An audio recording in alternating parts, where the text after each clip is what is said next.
Hey, so today we're going to talk about the third and fourth element of the five element of Chinese medicine. So we started in the other video talking about the wood element, which is the element associated with spring, and then we moved on to fire, which is summer, right?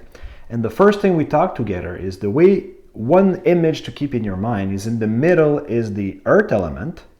And then you got the four seasons moving around them. So you got winter, which is water, wood, spring, fire, summer, and then fall, metal. And you want to be grounded in the middle in the earth element, which I'm going to talk into the last video. And you want movement throughout the other elements. So we started with the first half, and now we're going to finish the second half. By the way, if some of you want to go further than this, you can click on the link below and I'll work with you one-on-one and we'll figure out quickly your two elements and how to balance them with energy medicine. So, fall. Fall is really interesting. So it's the end of the cycle, right? So fall is about looking back at what happened and figuring out what is important, what lessons are important to remember, right? So fall or metal element is the most mental, logical, the less emotional of all of the five elements. So if I give you a metaphor or a symbol for a metal, there's two of them. The first one is a tree and the other one is large intestine. So a tree, I don't think I'm pronouncing tree because there's 1, 2, 3 and a tree. Anyway, sorry about that. So when fall comes, the tree has to make a choice, to make a decision between what is essential to keep during winter and what is not essential and that it can let go, right? So here in Montreal, of course, the tree has to let go of the leaves, right? Now let's say that for some reason, a maple tree decided that no, I like my leaves, I'm going to keep them. Well, he would die during winter, right? So another example is the large intestine. You know, when stuff is coming throughout the large intestine, I don't think I'm pronouncing intestine either perfectly. I have to check this out. But the large intestine has to make a decision between what is good and what is not good. So minerals, vitamins, and nutrients have to be absorbed into the body, right? And the rest has to be evacuated as waste. So this is metal. It's clarity, it's discernment, and it's the ability to discern between what is essential, what has value, and that you hold on to, and what is not essential and that you can let go. So I'm a fire metal, right? And I have way too much metal. So what happens is it is really hard for me to know what is a threat and what is safe. So I have a natural tendency to control everything. So control is a big theme of metal element. So control versus letting go, right? Coming back to the large intestine. So where wood element people react to stress with anger and frustration and rage, and where fire people react to stress through overwhelm or panic. In all the books I've read and all the trainings I followed, they say that the natural reaction to stress for a metal element is grief. And it's kind of true, but not really true, because I'm a real high metal. And yes, when you let go, when you learn to let go, there is grief. But I think that the real response to stress for metal elements people is dissociation. So you dissociate yourself from people, from the external forces, and from yourself. And you just go into your head. So, and you're a real control freak, trying to control everything, right? So if I give you one example, I was talking with a girlfriend at one point in my life, and we had this normal conversation, and she's a metal something, I don't know the other element. And then the conversation took a turn for something more emotional. And then she stopped and she said something like, This is over the phone, right? And she said something like, well, we have to be rational about this, right? Rational about this, a word describing a metal element in your head. And when she said that, she became glacial. Glacial? It's like everything froze. It became cold and detached, and you could feel her dissociating from her emotion and going into her head and just operating out of this.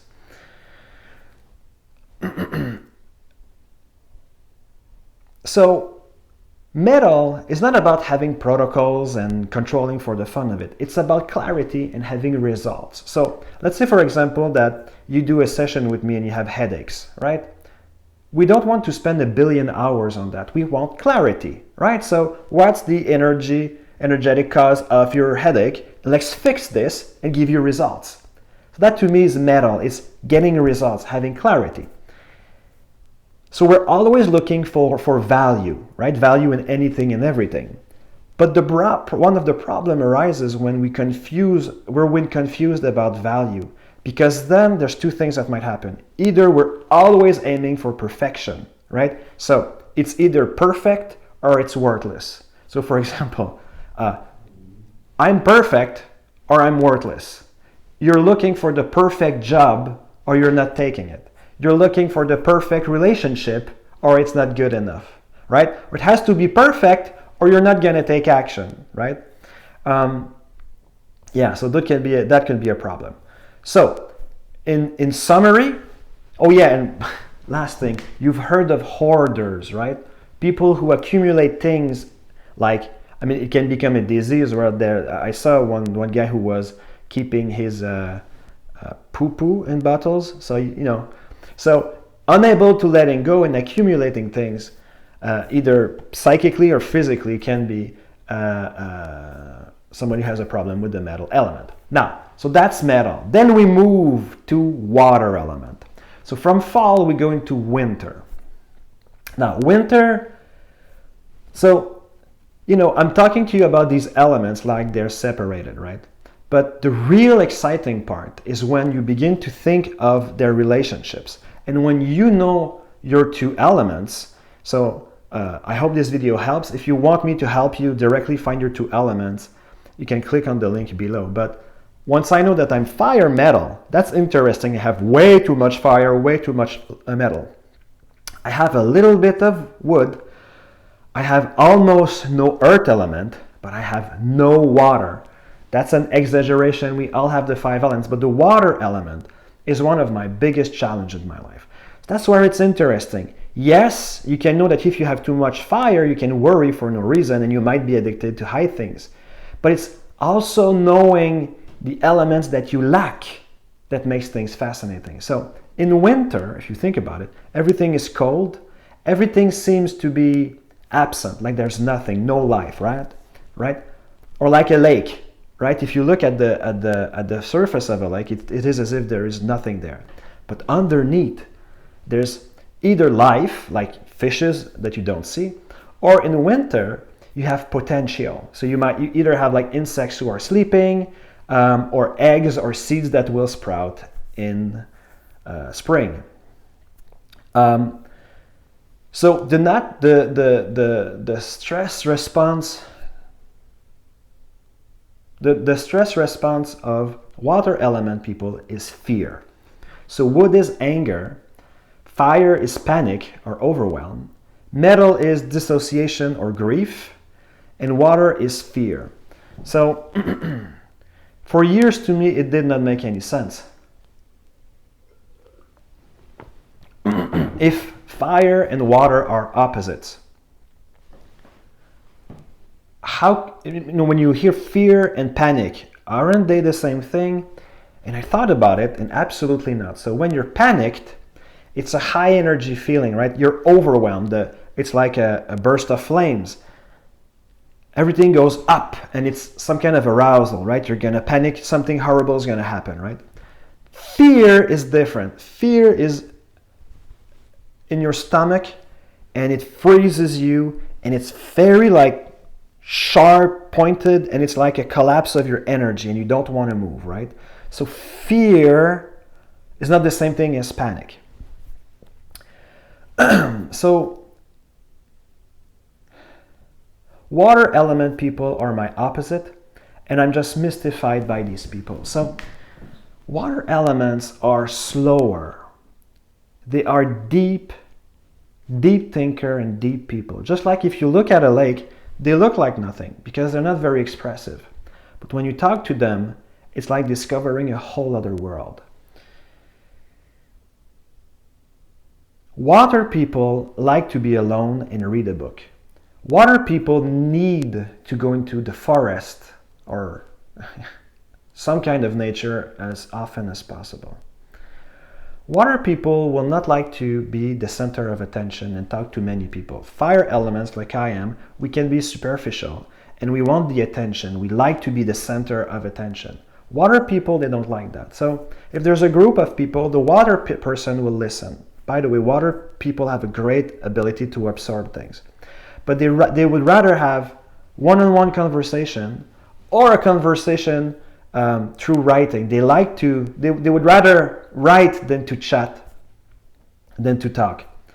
But one-on-one conversation, they will like this, but they will not gravitate towards superficial conversations about what's happening on TV or whatever. But they like deep, meaningful one-on-one conversation with people. Now, here's one of the amazing benefits of water people. And I say water people because I'm not one of them. They have a mystical ability to get to their goal, but they do this without using their logic. They do this and they do that and they get... So let's say you're a water element and I myself, and we want to go from A to B. I'll get to B, but it's going to be hard and complicated. You'll get there, but you'll do some zigzag and you'll get, with less effort than I am, you'll get them quicker. And the reason is water element are connected to something or someone bigger than themselves. Now, some people will say God. It could be God. Sometimes it's not God. It could just be life or their destiny. I feel that for a lot of water element, it is a connection to nature, the rhythm of nature. So to give you just a quick example, I had a girlfriend, right? And we would, of course, she's a water earth maybe, so she is living in the north of Quebec in some remote place, right? With lots of trees, and she's a creator of forest. Anyway, so I would read books for weeks, and then I would see her, and then we would take a long walk, and I would do a long monologue of about 1 hour, summarizing all the fantastic things I have learned, right? And then I would end this monologue saying, but this is my question, right? And it's hard to find an answer when you've been thinking about this and studying this for days and weeks.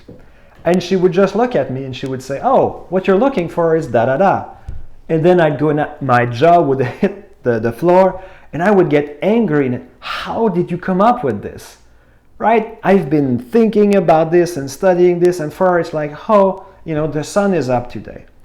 And we had a word for that. Her name is Natalie, and I would call this process being natalized, because this would happen again and again and again. And that's the power of the water element. When you have no water, you're in your head, you're afraid, and you're not trusting the universe, then you're not with the flow of life.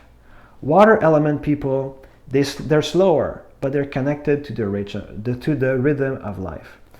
So one day I was with Natalie, and I said, why don't I change my state of consciousness and go into her state of consciousness? So once again, I do this huge thing where I talk for 30 minutes, and she's just sitting in front of me, and I relax myself, and I go into her water state of consciousness, and there I saw it. But between her and I, there was like this portal of energy, and the information I was looking was right there. So this is how she does it. So that's the mystical power of water elements. Now, the downside of water elements is that if you have too much water, you can drown. So apathy, depression, loneliness, just like being at the bottom of the ocean, that's too much water. I'm going to give you one last thought about the water element. I had another girlfriend who was water earth. And I gave her this metaphor and she went, this is exactly how I feel. So imagine that you're at the bottom of a swimming pool, right? And you're just resting on your back like this. So you can see the surface, right? Because maybe it's 2 meters or something. So you can see people, you can hear people. But because there's water, everything is distorted. So you can hear the sound, but it's not clear, it's distorted. You can see people, but it's not clear. And it's cold and you're alone. So if you resonate with what I'm describing right now, you might be a water element. So I hope you enjoyed. If you want me to work with you and take you by the hand, in about an hour we can figure out the 2 elements of your personality, fix them with energy medicine. You can click on the link below. Otherwise, you can send me your question and I'll see you in the next video. Thank you for your time.